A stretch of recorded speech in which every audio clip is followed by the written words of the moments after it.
Bread board നമുക്ക് Arduino പ്രൊജക്റ്റുകളിൽ ഏറ്റവും important ആയിട്ടുള്ള സംഗതിയാണ്.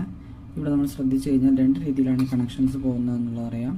ഇവിടെ പ്ലസ് മൈനസ് എന്ന് കൊടുത്തിട്ടുള്ളിടത്ത് ഈ രീതിയിലേക്കാണ് കണക്ഷൻസ് പോകുന്നത്.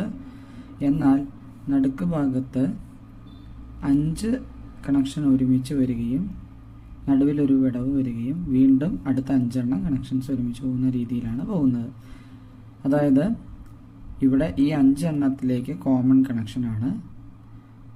അത്തരത്തിലുള്ള 5 വീതമുള്ള സെറ്റുകളായിട്ടാണ് ഇവിടെ തയ്യാറാക്കിയിരിക്കുന്നത്. എന്നാൽ മുകളിലും താഴെയും 2 നിര നീളത്തിൽ കണക്ഷൻസ് പോകുന്ന രീതിയിലാണ്. അതായത് ഇവിടെ അറ്റത്തൊന്ന് കൊടുത്തു കഴിഞ്ഞാൽ അത് ഈ അറ്റം വരെയും കണക്ഷൻ ഉണ്ടാകും എന്നർത്ഥം. ഇത് കുറച്ചുകൂടി വ്യക്തമാകുന്നതിന് വേണ്ടി നമുക്ക് ബ്രെഡ് ബോർഡിൻ്റെ പുറകുവശം ഒന്ന് പരിശോധിക്കാം. ഇതാണ് ബ്രെഡ് ബോർഡിൻ്റെ പുറകുവശം.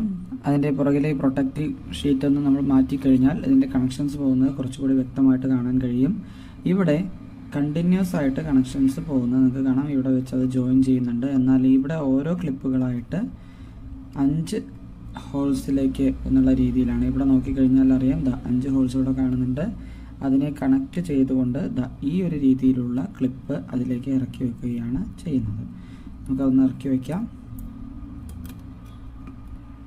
ഇറക്കി വെച്ചതിന് ശേഷം ആ ഒരു ഭാഗത്തും 5 കണക്ഷൻസ് അപ്പോൾ ഇതിലേക്ക് വരുന്ന രീതിയിലാണ് പോകുന്നത്.